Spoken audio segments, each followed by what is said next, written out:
Dans cette vidéo, je vous partage les 8 extensions Chrome qui me font gagner le plus de temps au quotidien. Pas de blabla, que de l'efficacité. Allez, c'est parti, on bascule sur l'écran.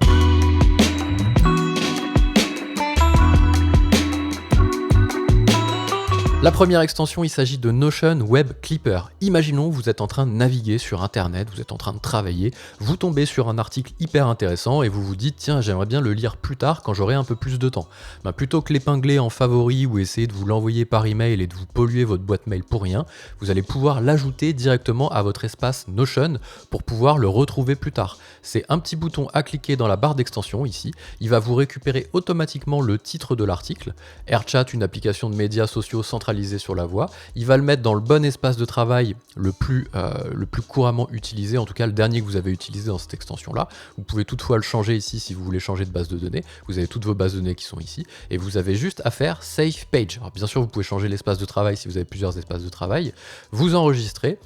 Quand vous avez terminé de faire ce que vous faites et que vous êtes un petit peu concentré sur la partie curation et pouvoir revenir sur les articles que vous avez croisés, c'est un cas d'usage, vous pouvez l'utiliser comme vous voulez, vous retournez sur votre espace Notion et là vous allez retrouver normalement votre article qui sera directement dans les éléments récents que vous avez mis dans votre base de données. Si en plus vous utilisez la petite organisation Notion dont j'ai parlé dans cette vidéo, je vous mets le lien juste au-dessus, qui est pour moi la meilleure façon d'utiliser Notion au quotidien, vous allez la retrouver dans Today et vous allez pouvoir la classer après derrière dans votre espace de travail, bien la ranger pour pouvoir la retrouver plus tard. Et bien sûr, quand vous ouvrez la page, vous avez l'URL qui est récupérée ici dans un champ de type URL et vous avez tout l'article, c'est-à-dire que même si vous n'avez pas envie de retourner sur l'article en lui-même pour lire le contenu, vous pouvez le lire directement dans Notion. Donc c'est vraiment une extension que j'utilise au quotidien. Dès que je croise une page intéressante, c'est valable pour un post LinkedIn, c'est valable pour un post Twitter, pour une page super jolie sur laquelle j'ai envie de travailler, ou que sais-je, j'ai juste à l'épingler sur mon espace de travail Notion. Ça me permet de continuer ce que je faisais pour pas perdre de temps et me déconcentrer en me disant « Ah, je suis en train de faire quelque chose,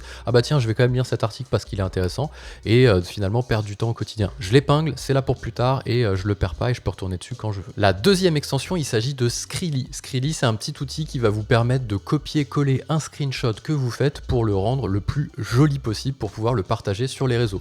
Imaginons que vous êtes là, vous faites une petite copie d'écran ici de cette page et vous dites « Tiens, j'aimerais bien la partager sur un post des réseaux sociaux, mais elle va pas être super jolie. Si je récupère le tour, etc., ça va pas être super beau. » Donc là, vous faites un screenshot avec votre outil de screenshot classique. Vous ouvrez le petit Skrill. Moi, je l'ai pas mis en extension, mais il y a une extension Chrome qui est disponible. Je vais vous expliquer juste après dans la troisième extension dont j'aimerais vous parler pourquoi je l'ai pas mis ici en favori.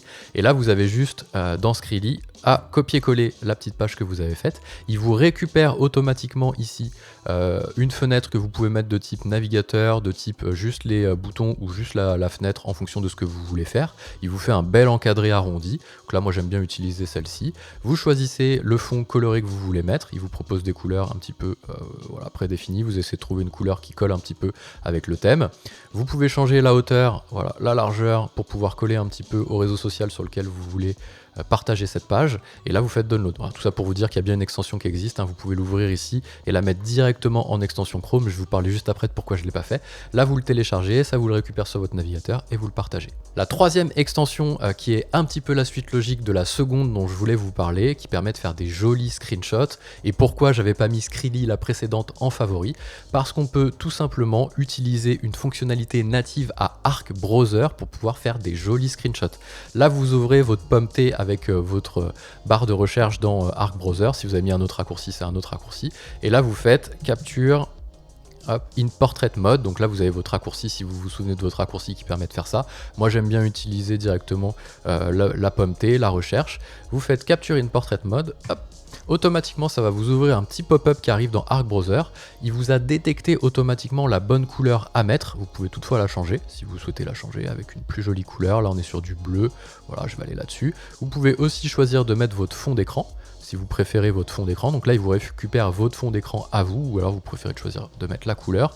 Vous pouvez afficher ou non le wordmark Arc Browser. En général, on le cache pour faire un peu plus pro. Et là, vous faites Capture in Portrait Mode. Vous n'avez rien à faire. Il vous a juste récupéré l'intérieur de votre copie d'écran. Vous faites Save et je vais vous l'ouvrir ici. Vous voyez, il vous a récupéré automatiquement. Il vous a enlevé toutes les barres de navigation, etc. Et vous avez fait une belle capture d'écran. Contrairement à Skrill, malheureusement, vous n'aurez pas la partie ici avec la petite petite barre de navigation qui fait un petit peu l'effet d'un mock-up, mais franchement pour partager ça sur les réseaux, c'est quand même assez cool plutôt qu'un screenshot un peu bancal qu'on aurait fait nous-mêmes à la main. Donc ça c'était la 3e extension. La 4e extension, vous vous baladez sur un site et vous vous dites mais mince, quel est le template utilisé, quel est le CMS utilisé pour créer ce site, j'aimerais bien utiliser la même chose. Eh bien vous avez une petite extension ici qui s'appelle, hop, juste là, Webalizer, pardon, j'ai mis du temps à la trouver, Webalizer, et qui vous dit exactement la stack utilisée sur le site que vous êtes en train de consulter. Là, on voit que le CMS utilisé, c'est Ghost, que la galerie photo, c'est PhotoSwipe, que le blog, c'est Ghost aussi, donc c'est basé sur du React, mais ça, c'est le moteur lié à Ghost, hein, de toute façon. Google Font API, ils ont du RSS, tout ça, c'est inclus dans Ghost, hein, de toute façon, mais si vous êtes sur une page from scratch, vous pouvez voir aussi ce qui est utilisé. Si on est, par exemple, on va reprendre celui-ci, Zone Bourse, tiens, Zone Bourse, il tourne sur quoi? Ok, ici, pareil sur du React, périmètre X pour la partie sécurité, Google AdSense, vous voyez tout ce qui tourne sur le site web, ça vous évite d'ouvrir la page en mode inspecteur et de regarder à l'intérieur du code source si vous trouvez un petit peu les plugins qui sont utilisés. C'est quand même bien pratique de l'avoir en un clic en haut dans Webalizer. La 5e extension, il s'agit du plugin Senja directement intégré à votre navigateur. Senja, c'est un petit outil qui permet de récolter des témoignages. J'ai fait une formation complète sur YouTube gratuite qui dure près d'1 heure et qui vous permet de déployer une stratégie. N'hésitez pas à aller voir la vidéo juste au-dessus. Là, c'est vraiment la partie extension Chrome dont je voudrais vous parler. Vous êtes là sur un de vos posts LinkedIn, par exemple, qui a bien marché. Vous avez un commentaire sympa de quelqu'un qui vous a laissé un petit mot hyper sympa, hyper touchant. Vous voulez récupérer en témoignage pour qu'il s'affiche directement sur votre stratégie Senja, et ben vous avez juste les 3 petits points à cliquer ici directement, import to Senja, il va vous récupérer la plateforme sur laquelle le témoignage a été mis, puisque vous allez pouvoir faire un lien direct pour que les gens puissent consulter le témoignage pour voir si c'est un vrai témoignage, la personne qui a écrit le témoignage, sa tagline, son post, vous récupérez sa photo, vous pouvez choisir de noter vous-même ou pas, alors en général les notes, il ne faut pas les interpréter à la place des gens qui ont laissé les témoignages, il y a une partie Senja qui sert vraiment à récolter des notes, là si c'est un super témoignage, vous pouvez présager qu'il a voulu vous mettre 5 étoiles. Et il vous récupère en témoignage le petit texte qui a été mis.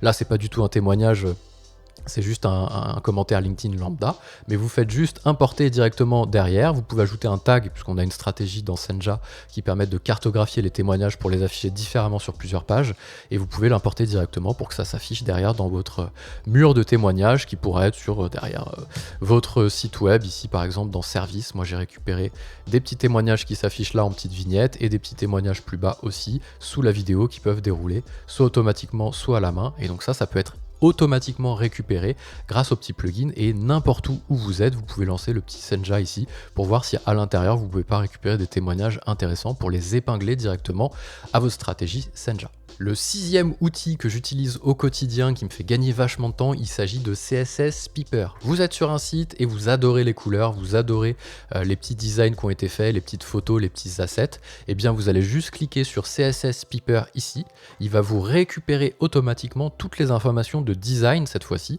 On n'est plus sur la stack qu'on a partagée juste avant avec Webalizer, on est vraiment sur les outils, les éléments de design, c'est un petit peu le complément de Webalizer justement. Il vous dit voilà, au niveau du headings, il y a telle police qui a été utilisée, au niveau des informations CSS, il y a ça. Vous pouvez aller directement regarder les codes couleurs qui ont été utilisés, le fameux bleu de Discord que vous pouvez utiliser ici, avec toutes les couleurs qui sont affichées sur la page. Quand vous cliquez avec votre souris, vous pouvez faire un focus bien précis. Il vous l'a mis en mode vraiment comme un petit inspecteur de design finalement. Je vais vous montrer juste après. Mais vous pouvez aussi aller dans le 3e onglet Asset qui va vous permettre de récupérer design par design ou alors en masse tous les assets, toutes les petites images qui sont présents ici directement sur la page sur laquelle vous êtes. Donc s'il n'y a que celle-ci qui vous intéresse, boum, vous l'exportez. Alors là, le contenu est bloqué, mais il me l'a quand même réutilisé.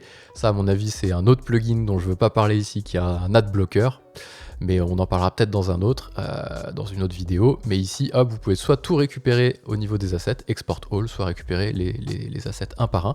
Et si vous voulez faire un focus uniquement sur, je sais pas moi, ce template là bien précis, vous cliquez dessus, vous faites export. Bon là, il me le bloque, à mon avis, il faut que je désactive l'ad blocker. Si vous le faites aussi, allez regarder du côté de votre ad blocker s'il n'y a pas une incompatibilité avec les extensions. La 7e extension, il s'agit de Merci App. C'est une petite extension directement intégrée à votre navigateur qui vous permet de détecter les fautes d'orthographe, de conjugaison, conjugaison, de grammaire, basé sur un dictionnaire hyper large, franchement, pour en avoir testé plusieurs, parce que je fais beaucoup de fautes d'inattention quand j'écris. Je préfère plutôt me concentrer sur le sens et plutôt que sur l'orthographe ou la conjugaison. Donc là, vous êtes en train d'écrire, vous écrivez un post, mais vous faites pas attention à vos fautes d'inattention. Là, j'ai forcé un peu, c'est un peu abusé. Donc là, il vous détecte automatiquement vos fautes, que vous soyez sur LinkedIn, que vous soyez sur Twitter, sur un fichier Google Doc, n'importe où, et vous pouvez les corriger, il vous donne plus d'informations aussi. Le mot écrivez ne figure dans aucun, voilà, vraiment j'ai forcé, et vous pouvez le corriger automatiquement. Et c'est assez pratique puisque quand vous écrivez un texte, en général, alors ça dépend un petit peu des personnalités. Moi je sais que j'écris, je me prends pas trop la tête, je préfère vraiment faire attention au style de l'écriture et après je me pose sur l'orthographe et la conjugaison. Je pourrais relire moi-même, mais parfois quand on écrit nos propres textes, on les voit plus en fait. On a une cécité visuelle, une cécité c'est forcément visuel vous allez me dire, mais on a une cécité qui s'opère et les fautes qu'on a fait nous-mêmes on les voit plus. Il suffirait que quelqu'un d'autre vienne, même s'il est moins fort que nous en orthographe ou en conjugaison, pour qu'il puisse voir les fautes des autres. C'est souvent ce qui est le cas. On voit plus facilement les fautes des autres parce que nous, on fait plutôt attention à nos propres, plutôt au sens. C'est pour ça que les gens conseillent aussi de lire en sens inverse, de lire en partant par le bas. Ça vous évite de faire attention au sens, parce qu'il n'y a plus de sens quand vous lisez en sens inverse le texte. Comme ça, vous pouvez voir plus facilement les fautes. Ou alors vous prenez Merci App. C'est une petite extension quand même hyper pratique. La dernière extension, qui est pas vraiment une extension, mais qui est vraiment un petit outil. C'est pas vraiment une extension, mais c'est un petit outil du quotidien. C'est pas un gros logiciel que j'utilise vraiment, mais c'est vraiment un petit outil.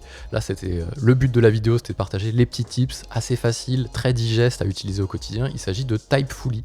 Typefully, c'est un petit logiciel qui me permet de partager mes posts, d'écrire mes posts LinkedIn et Twitter en même temps, de les partager directement avec un auto-scheduler, donc de pouvoir les programmer, de pouvoir afficher aussi une page de profil qui me permet d'avoir tous les derniers posts que j'ai écrits pour pouvoir me souvenir un petit peu ou partager des informations intéressantes.